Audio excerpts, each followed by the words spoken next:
I do not know those people, they are going to introduce themselves. So on that side. My name is Logan. I am the head of an SEO agency called Zangoose Digital. We are based in Vilnius, Lithuania, so just across the sea from you guys. Thank you very much. My name is Francisco Leon. I'm VP of Growth for the company Growing Search.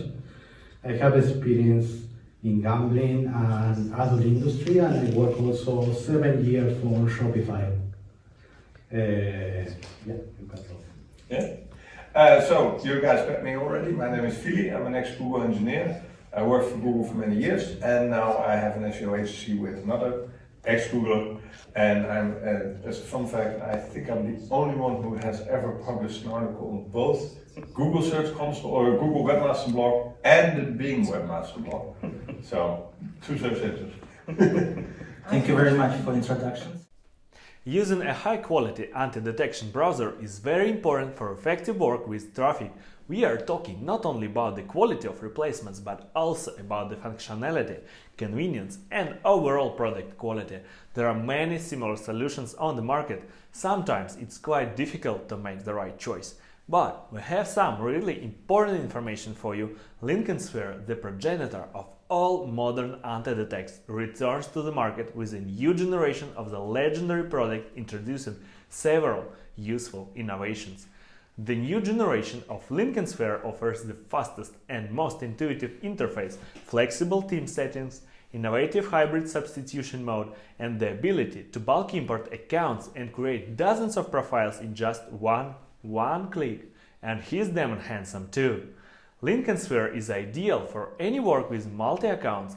It allows you to improve your work results significantly and reliably protects your accounts from bans and blocks based on browser fingerprints. Try this wonderful product and you will definitely like it. Find the link to the Linken Sphere below in the description to this video. I advise that to my clients all the time. If you have a site and have Google Search Console for it, but do not have Bing Webmaster tools for it, what are you waiting for? Do you realize that by just looking at Google Search Console, you only see what's happening in just one search engine, just one traffic source, out of the multiple other sources, that you could be getting traffic to, and traffic from, and you don't know anything, you don't have the slightest idea of what's going on. So Bing is a must. And like Fili has said in his brilliant presentation earlier, Bing has a wealth of information, and you would be only better off if you start using it as soon as possible. Thank you very much for this brilliant tip. And we are going to discuss the technical strategies for the affiliate websites.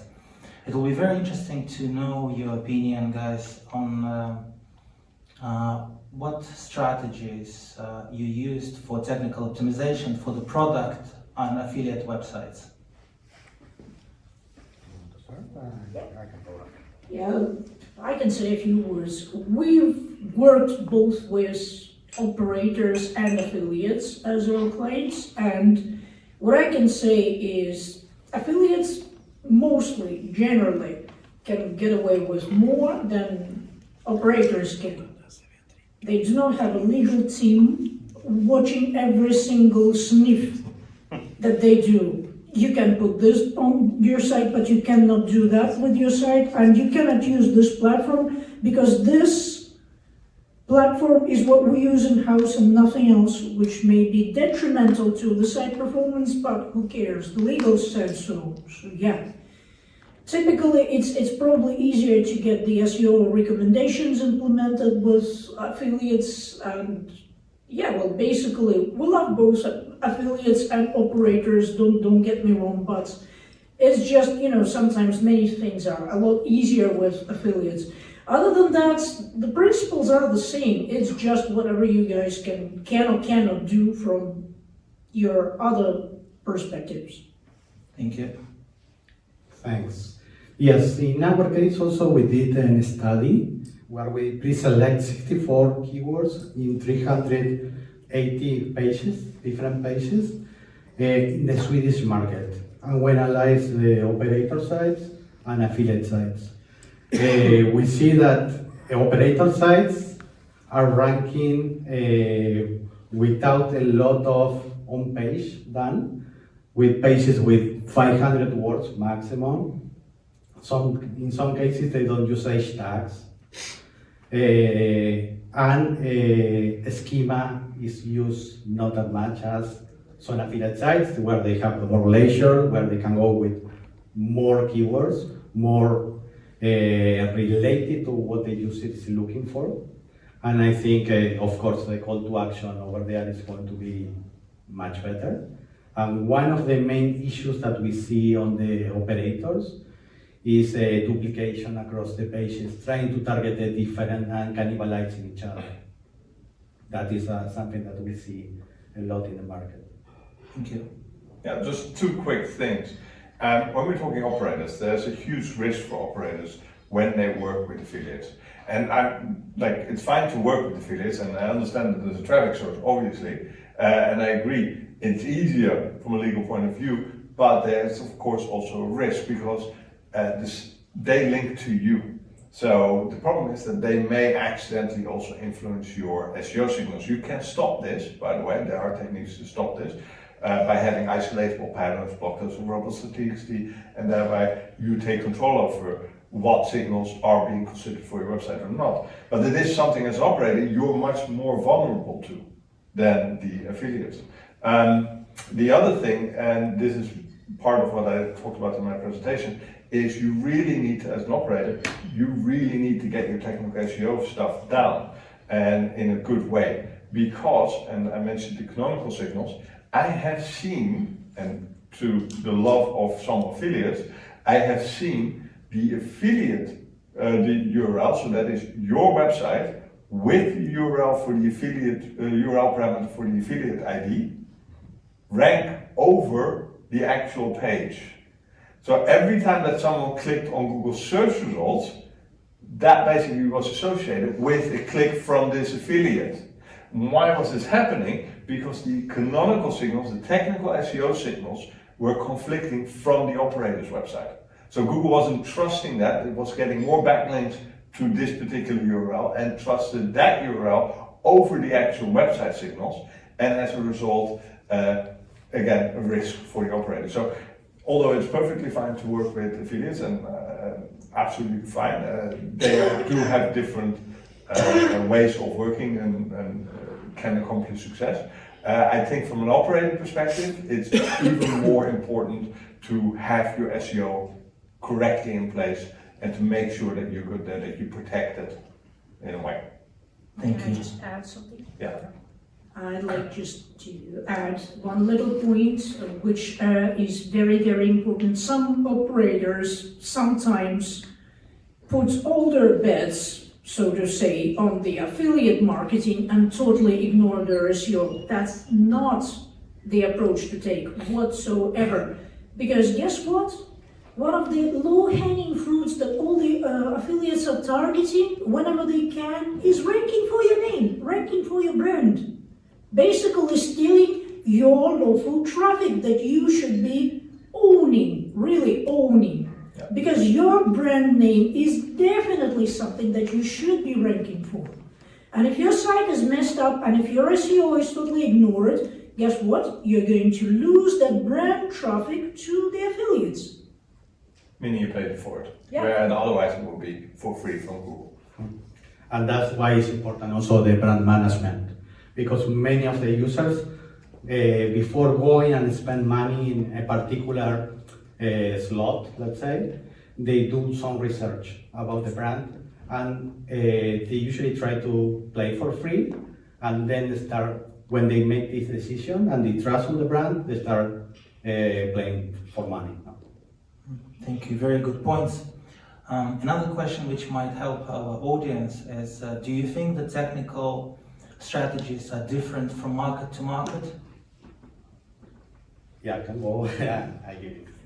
Yes, I've been a few days in Poland ago, and the market is totally different from Sweden, that is a more established market, with Poland that you see that is still growing. Wild West, pretty much. Yes, and you see that here the home page is much better. They start using schemas, as Fili was saying, to have a better understanding from Google of the page. That is something that is not applied in Poland. And yeah, mobile optimization over here is much better also. And just to add to that, basically, it doesn't mean that you shouldn't be doing that if you're in all those other underdeveloped, so to say, markets.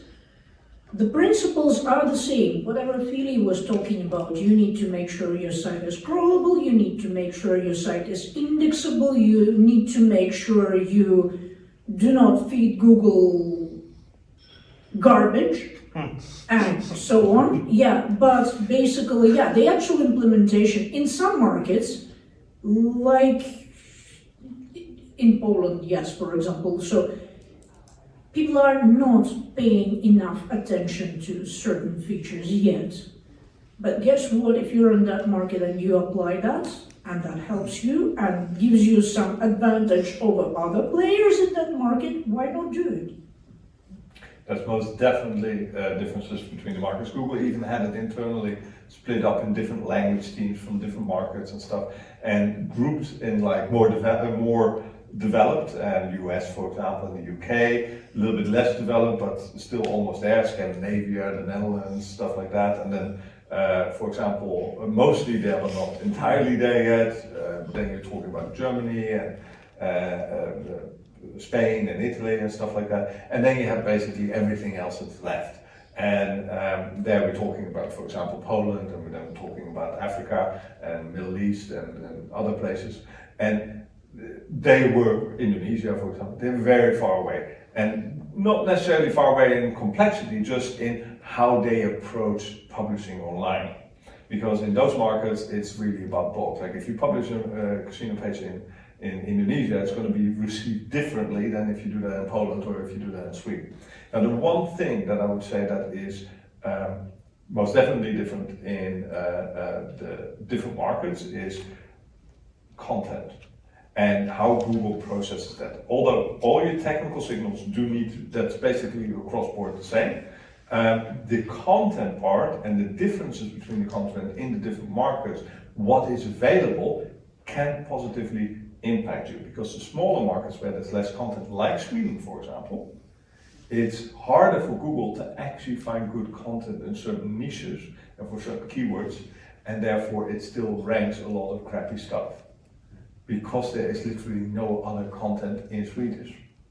And so you can use that to your benefit, most definitely. And that's what, especially with smaller markets with their own language.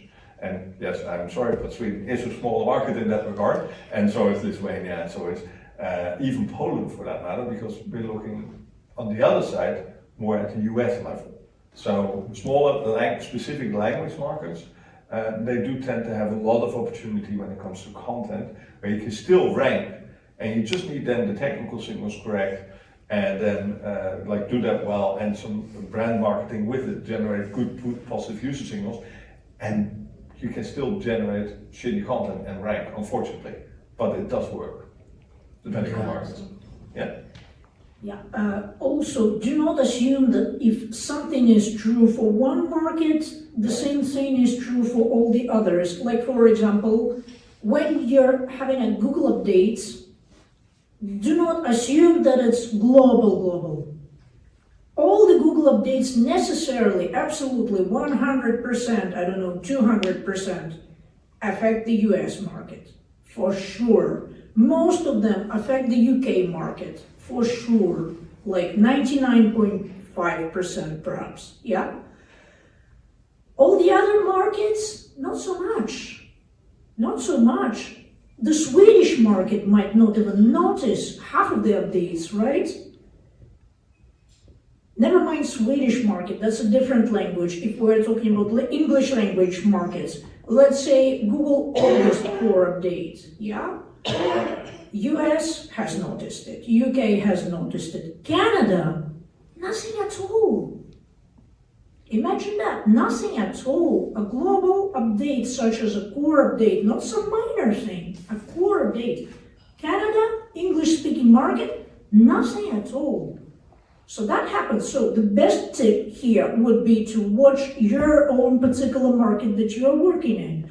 Do not assume that if you read something somewhere, people talking about some other experiences that they are having in their particular markets, majority of them would be probably looking at the US market, as often is the case.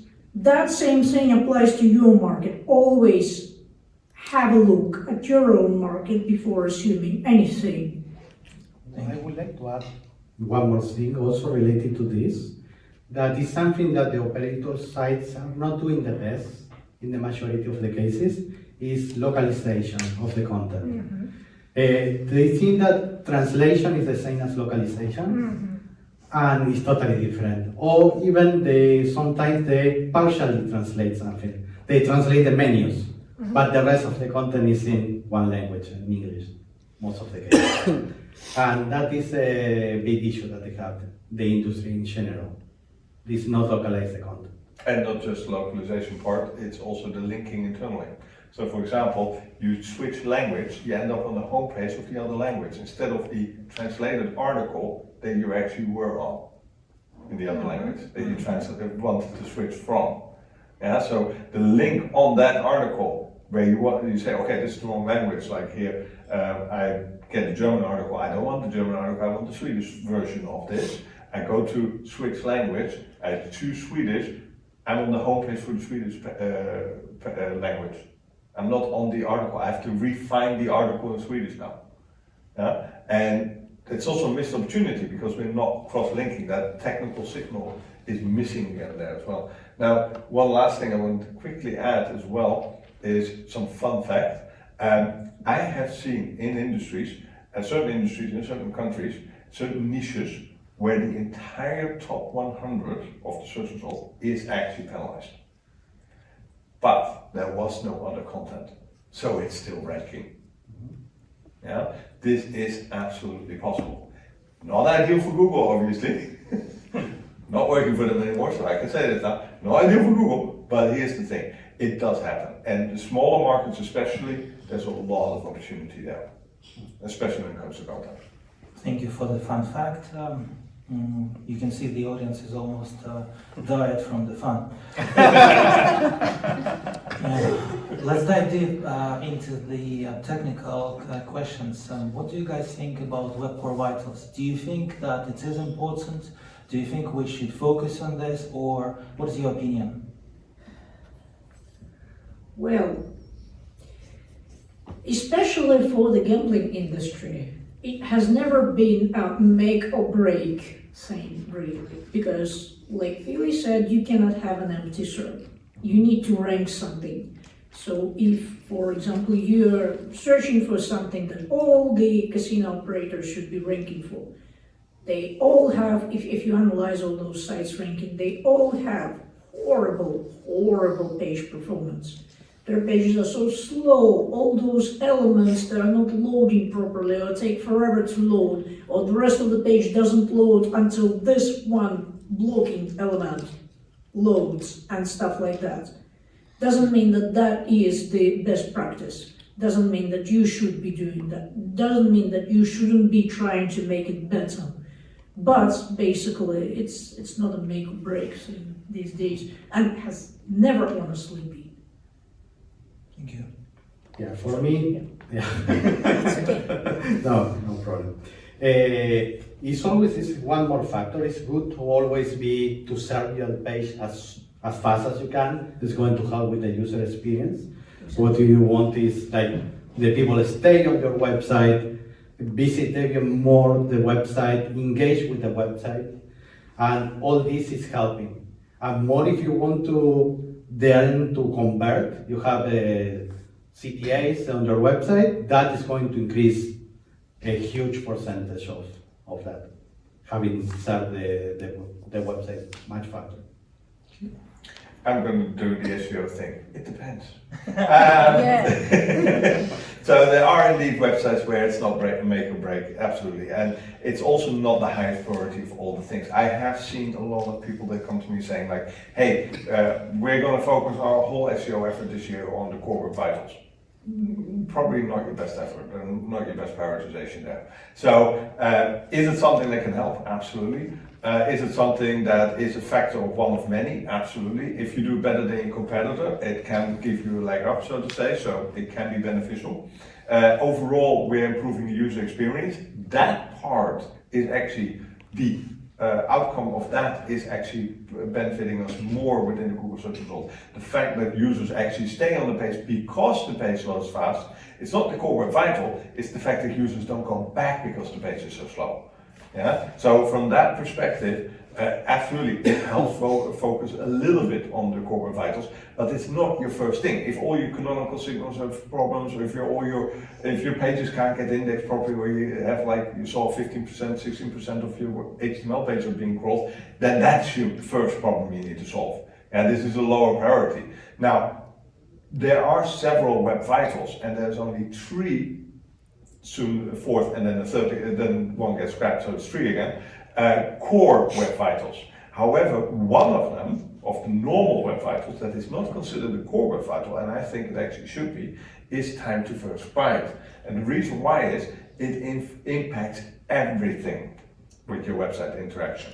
So how fast your first response is something that comes back to user experience, comes back to Google crawling your website, it comes back to the other core web vitals.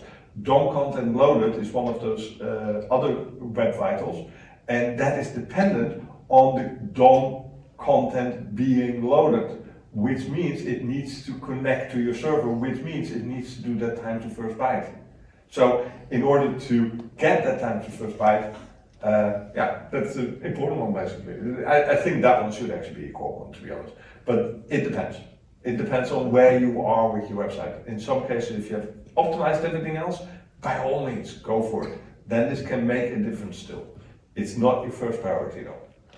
That I will say. But basically, yeah, to sum up, if you're going to work on your core web vitals and site performance in general, do it first and foremost for your users. Yes. Not as much for Google, because your users will thank you for that.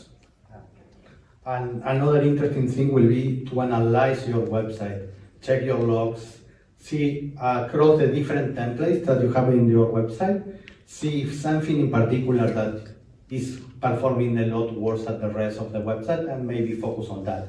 Like that the user can have a better experience also there. Thank you.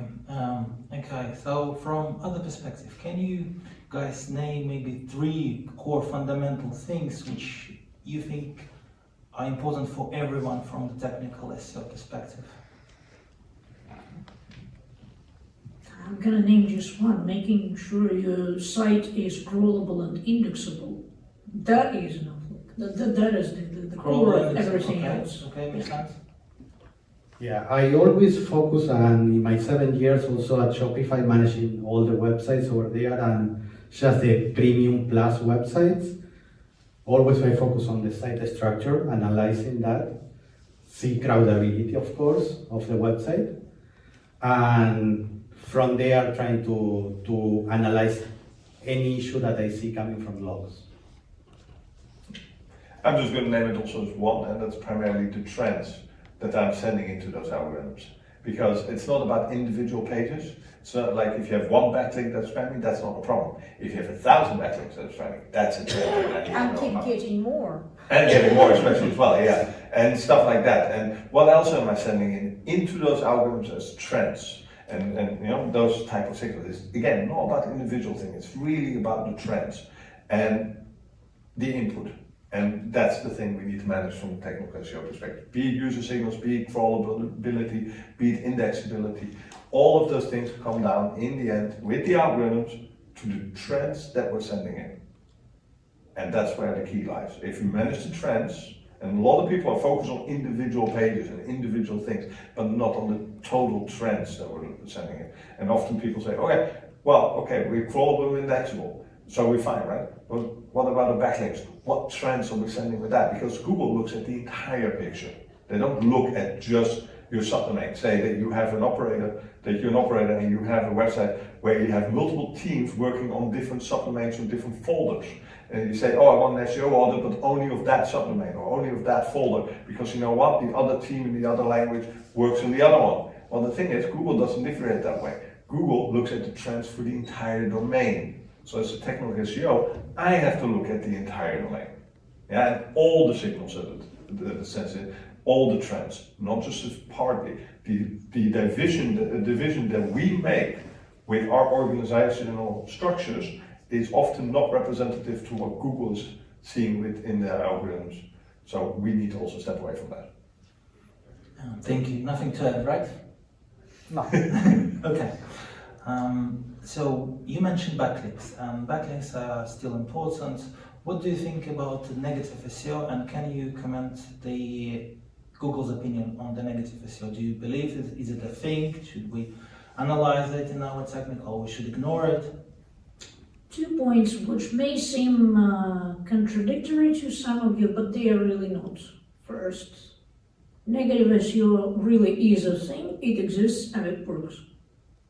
Second, most of what most people perceive as negative SEO is something else, most likely stupidity, theirs or other people's, but definitely not negative SEO.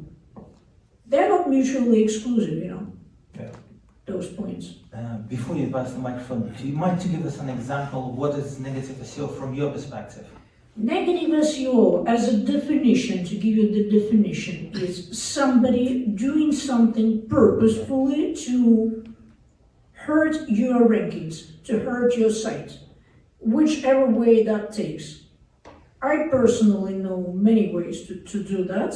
I have investigated dozens or even hundreds of cases where there was suspected negative SEO attack. In most cases, it turned out to be something absolutely different. In some cases, it was actually negative SEO, and it was indeed hurting the sites that was intended to hurt. So, yeah. Can you maybe specify one example? What was done? Basically, not to give you a cookbook of negative SEO, because that's really not something for most people to be engaging in. But basically, to give you an idea, you take a site that you want to target, you look at what they are doing wrong, and you tune it up to the maximum. So basically, you're following the trend. Remember what Fili just mentioned about trends. Trends are a powerful thing, so if you take one thing that already exists and tune it up to the maximum, it will hurt. Most likely it will hurt. But negative SEO is not something you can 100% control if you're going to engage in that. Because the web is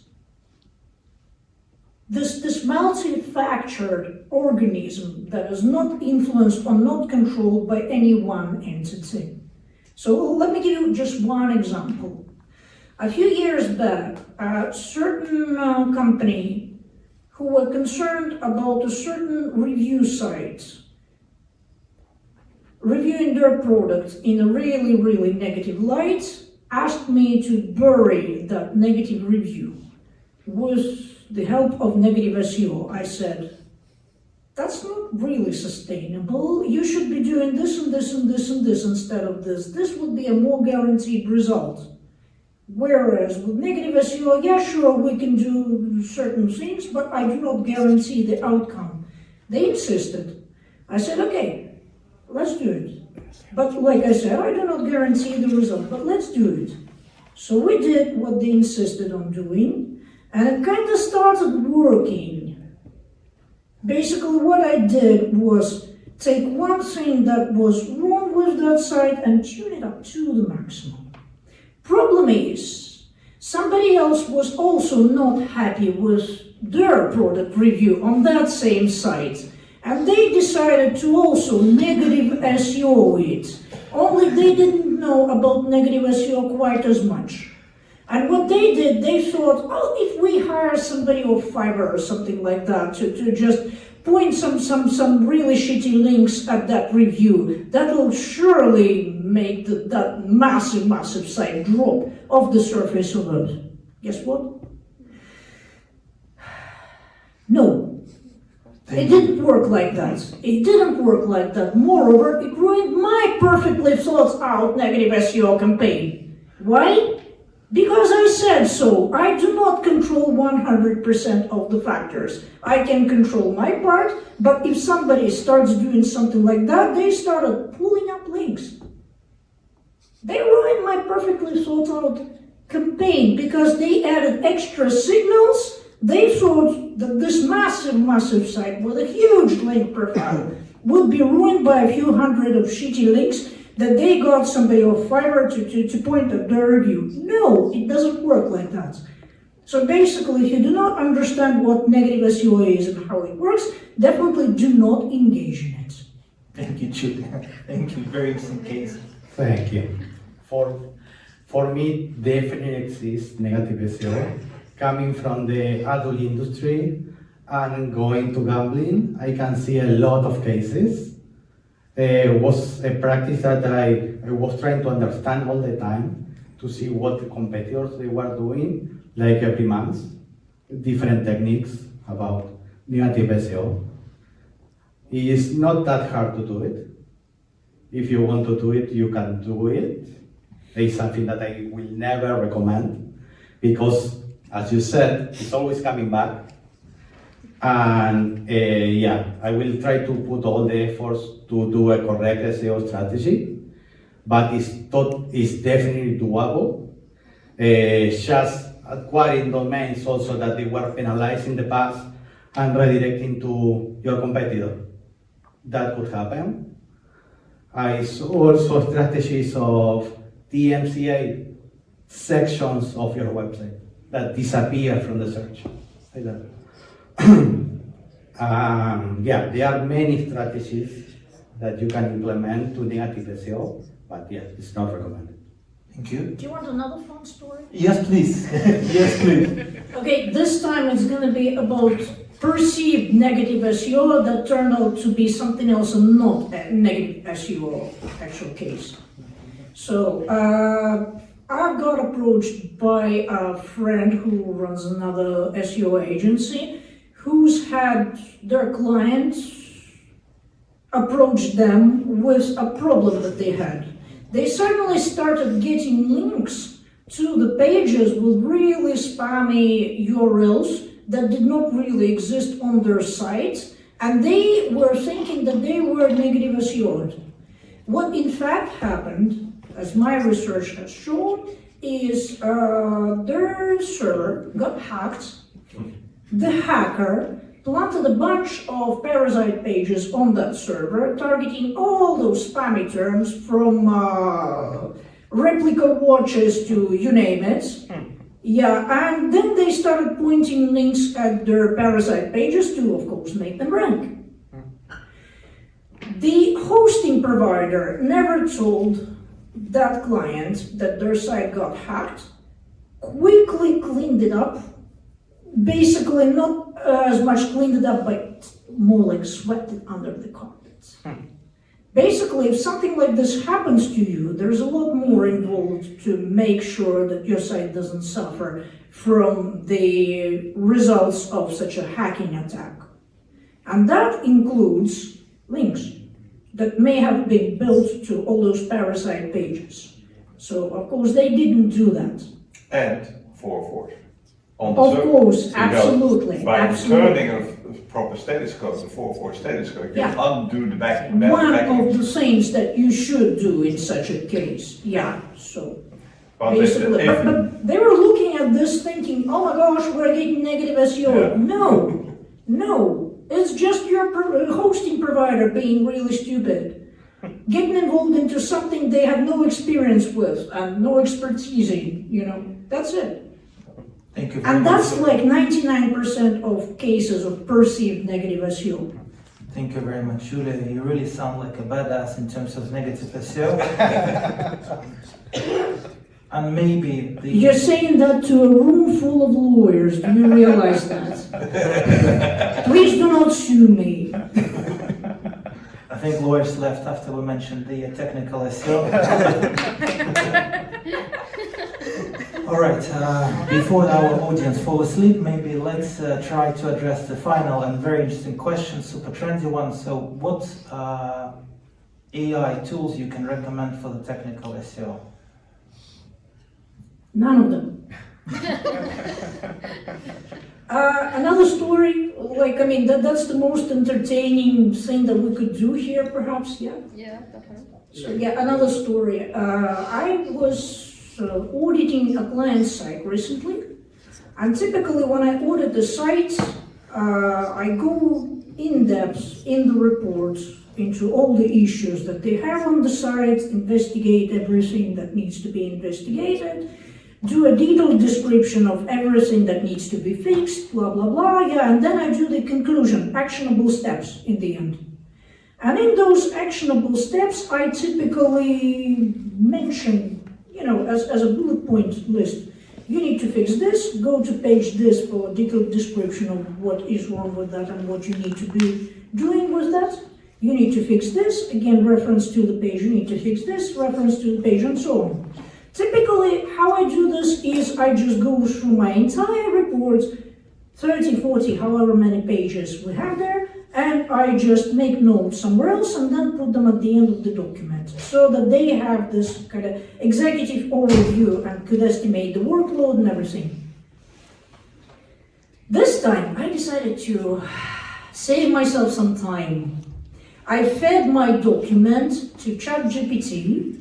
I have the ChatGPT Plus plan, the paid one where you could upload files and all that.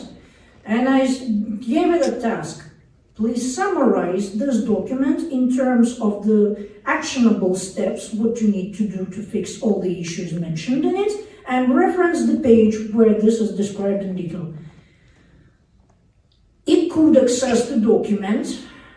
I know for sure that it could access the document because it started out with actually mentioning some of the things that my document was saying. But then it slided into just providing generic, useless, outdated, general SEO talk points with references to the pages, Do you So think maybe AI it was because tools, of prompt? they do. Do you think maybe the issue was the prompt?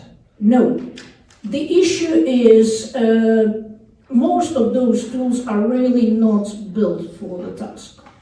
So unless you're building some custom AI tool, which you actually train on your data, which you actually train on certain tasks, which you actually train how to perform those tasks and so on, any other SEO, any other claimed SEO AI tool, or just any general AI tool out of the box, will likely not do this to you. Also another story. People started, when ChatGPT first became available, people started speculating and putting up all those, fluffy advice points, like, oh, you could use it for this SEO task, you could use it for that SEO task, you could use it for keyword research and stuff like that. How in the world can you use it for any of that if it doesn't have access to that data? So I ran a test. I said, okay, here's a list of keywords. Dog potty training, puppy potty training, cat potty training, blah, blah, blah, something like that. Please give me the SEO metrics for these keywords. And the metrics were keyword difficulty, search volume, SEO fluffiness, and SEO cuteness. And those of you who have any idea at all what SEO is will probably notice that the last two metrics is something I just made up, right? Guess what? ChatGPT gave me the values. And I then asked it for the definition of all those metrics, and it gave me the definition for SEO cuteness and SEO fluffiness. How wonderful is that? We could make a whole parallel industry with that output, Thank you very much for this very interesting opinion. It will be very good to hear the other opinions if we have them. Sure. For mainly what we use in AI in general is to analyze big data, and from that also get some prediction for forecasting of traffic, for example. Also, we use it to give us some ideas based on user intent to apply in content. And another interesting use is the chatbots to engage and to have a better user experience on your website. For all that, I think, and also finding sometimes content gaps is very good to use, or that you can use with AI. Thank you, thank you. So with language models, not AI, because we had the discussion earlier, but in my book, AI does not exist yet. It's not self-aware of what we call currently AI, and with all the hype. It's not AI. It's language models, and that's fine. The language models can be smart and they're growing. We can use them, most definitely. There's most definitely use for it, especially when it comes to content drafts and stuff. I don't know about you guys, but I sometimes do have a writer's block. I have so many different hats on, and to switch from one hat to the other, and I need to write an article, it can be hard, or prepare a presentation, or write an outline or something like that. Having just that first step done for me as an initial draft by ChatGPT or another one, very, very useful. I find it extremely useful and saves a lot of time. Also, I do a lot of coding, so again, that's where these AI solutions, these LLM solutions really can benefit you. But I do want to put out one thing as a warning straight away, because I think that's something that a lot of people are, not looking at it in the right way, at least. Most of these services, they depend on training their stuff with your content. So that means that not only the existing models that already are there, the LLMs that are based on existing crawls and stuff like that, data sources that you're testing your stuff on, by submitting, like what Julia said, by submitting her report, that is a problem for me. So I have huge problems with where I can submit and where I can use these AI solutions, so-called AI solutions, when it comes to confidential data, to business data, to stuff that I actually do not want out there. Mm-hmm. And I'm fine with it writing an outline for a generic topic or a blog post. That's a different story. I'm not sharing anything, I'm asking for something. But when it comes to analyzing something I have, be very mindful of the privacy of the, is it where the model is hosted? Is it a private model or stuff like that? Who gets that data? Is that data reused then for training purposes, etc.? Often, like for example, GitHub has Copilot for their stuff, and they have a checkbox. Can we use it for training purposes or not? Do not check the checkbox. Stuff like that. But not every single one does that. Like there are startups out there that say, oh, we'll give you code snippets for coding as well. And I think it's even a website like codesnippets.ai or something like that. And it looks awesome, and they have a lot of tools and stuff like that, and it looks very promising. The thing is, I do not know where my code is going there. With GitHub, I already have my code hosted at GitHub. So technically, they already have access. I have decided that that's an acceptable risk. And by using the GitHub Copilot with not that checkbox checked, I'm pretty okay with the situation what I'm sharing. But the thing is, and on top of that, most of my code goes to the Google Cloud, which again already gets my source code. So again, similar story, if I use their BART coding solution chatbot thing, not the biggest problem.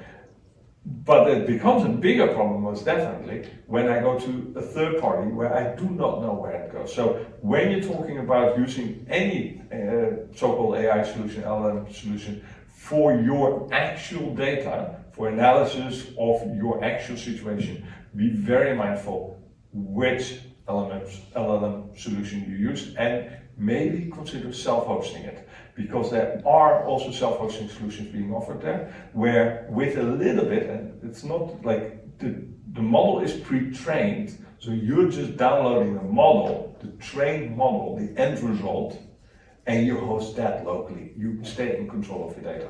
Yeah, you just need a good graphic card, and with that you can manage most of the For like Facebook has Llama, which is like 13 gig. Yeah, and that's the middle size. The large size is like 70 gig. We can manage that. That's not the biggest problem. So that's the thing. You only need one server that runs that for your internal organization. Yeah. So these are things that can be managed. You can also use private third-party solutions where they offer, oh, we have a self-host solution for you, or where it's partially self-hosted, but you now sign an NDA, which is different than you go to one of these other tools out there where you have no clue where it goes. Check the terms and conditions, check who's behind it, check the privacy statement, check which company is owning it, check what they're doing with the data, because most of them are not clear about that, on purpose. and where is operating that company also. Yes, absolutely. Check who's behind it. But again, check the terms of service and don't do anything. If there's no clear, like, oh, you can do the self-hosted solution, don't use it. Not for your internal data. Thank you very much for this useful information, and maybe it is time for some questions. I can see people running in a queues to ask us questions. In that case, thank you very much, guys. It was really interesting. Thank you. Thank you. Don't be out there for yeah? And only one more thing, I have the QR code if you want to download the Swedish study that I did for SEO.